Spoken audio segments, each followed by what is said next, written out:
everyone, it's Elena and welcome to today's video. I'm really excited to be showing you guys another project that I've been working on for the month of December using December's new kit. So we're going to be making a little photo album. I've been busy making so many fun things and just having a great time adding to my journal, and it's just been a great month of crafting. And I wanted to make a little photo album and find a fun way to do that. That's a one-page wonder, really simple and really easy. So here is the little album. I made one already. We'll just unwrap it and I'll show you. So we did a circle closure and then I added a little charm on my string just because I thought it was nice to kind of weigh it down and just keep it closed a little bit better. You can see some of the detailing I added. I went pretty simple on the outside, but that is not the case for the inside. We can show you that. And keep in mind, if you don't love grungy style, then totally make this however you want. You can add your own photos as well. I wanted to add my own, but I thought that'd be a little weird to put on the internet. I don't know, maybe I'm just overthinking it, but I just used these photos to kind of show you guys. I ended up using paper from the Keepsake Collection kit that we're using this December. I used stickers, I sewed a lot, fussy cuts, stamping, yeah. It was so much fun to make and kind of make my own on the inside. So as for the inside, you can kind of do whatever you want, but today we're just going to be doing the folio. We're going to make the folio base and then talk about a couple of ways that you can spice it up and make it your own. If you do want the Keepsake Collection, which is the kit that I'm working with this month, then I'll have that linked in the description. I'll also have the matching stickers that I used linked in the description, and you can use your own supplies you have at home and all of that. Here's the journal that I am going to be adding this little folio in that we're making today. I can show you guys maybe a couple of pages. It's a work in progress and it has been just a wonderful month. I've had so much fun working with this kit and it's super grungy and I love the grungy style. Without further ado, let's make this folio. It's super simple and you do not need a scoreboard. It just makes it a little bit easier. For paper materials, I'm just using a regular weight copy paper.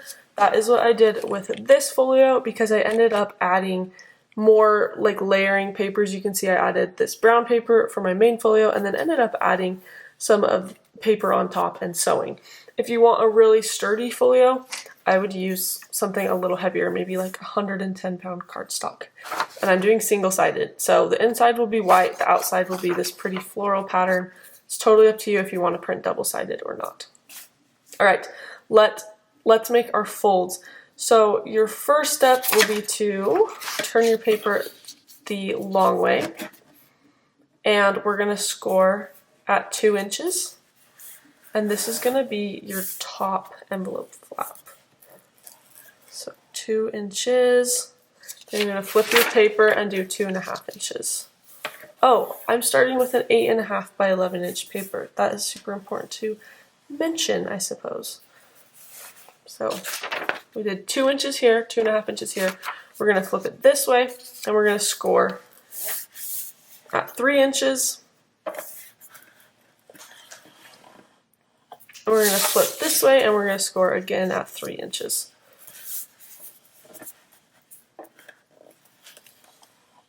Perfect. I'm going to just go ahead and like crease my folds so that I can see them a little bit better.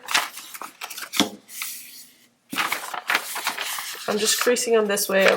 They'll go the other way later, but this will make it easier to see right now. So you see these 4 corners, we just need to cut those off. If you need to ink to see your lines a little better, that's totally okay. I often do that. And then one thing you want to do, so you have your fold and you want to cut so that, hold on, I have a little sticker on my scissors. Okay, so you have your fold and you want to cut on the inside of it so that you're leaving the pretty edges. I try and cut as straight as I can, but it gets a little difficult.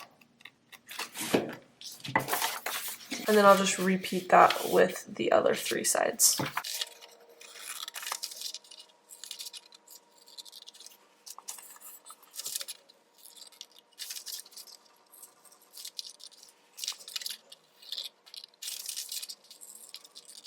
So here are some of the leftover pieces from my folding, and I might actually use those later, so feel free to save your scraps.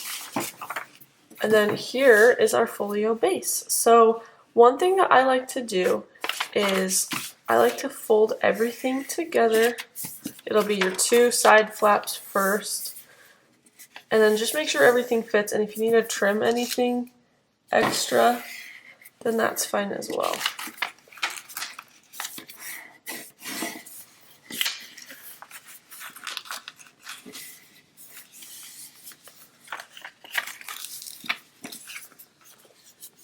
That is cute. And then here's what I like to do. I like to get my corner rounder and start rounding everything. To me, this just gives it a finished look, and it's kind of fun, kind of satisfying.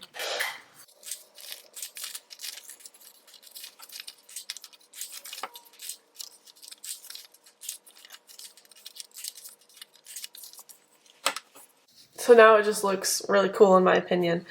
And now I'm gonna just ink, and I'm going to be inking the inside as well as the outside.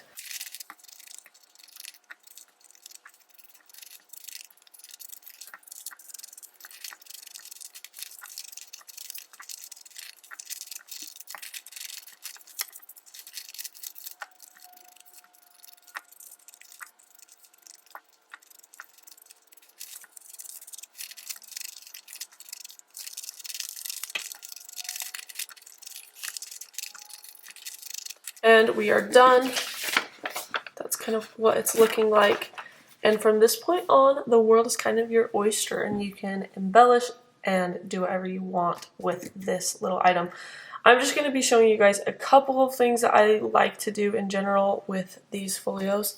And the first thing being, gets folded up like this. That's going to be your top flap. The first thing being that I like to add some sort of paper, layer some sort of paper up top, at least on that top flap, just to strengthen the folio. So that's what I'm going to do very first. I'll probably just be using some scrap papers to embellish this folio overall. Look, that's getting super full. It's almost time to empty that. I always hold off because it's super satisfying, and I love to do that part, to empty all of my hard work. So doing this will just create some reinforcement for the folio, especially if you use just copy paper. I'd recommend doing that. If you guys remember on that first folio, I did that on all 4 of the panels. Let me show you that. So that star paper is the reinforcements that I made. You can see that. But you do also add stuff on the inside, and that also helps reinforce it, so keep that in mind. Alright, and then I'll glue that down, and then we're going to add a closure.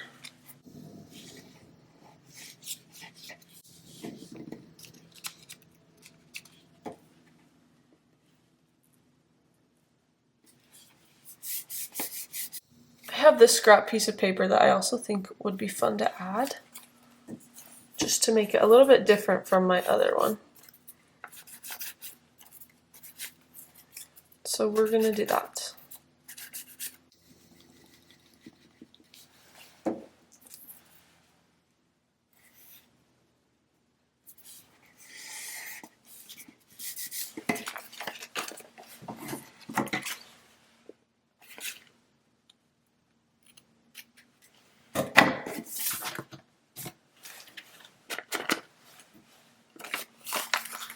For my closure, I have this blue brad, which I never thought I would have an opportunity to use, but it actually, I feel like, is such a good color with this. So we're going to get to use that today. And I also have a 1-inch circle. I use my 1-inch circle punch to do this. So that's perfect. I like to just put on the tiniest bit of glue just so I can line it up where I want it and make sure things are good and it's going to hold still. And then I'll get an awl, or you can just poke your brad directly in there. Find the middle. We're going to just poke a little hole.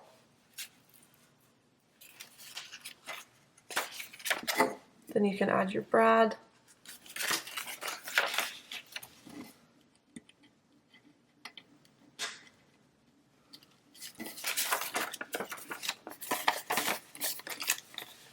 And you're good to go.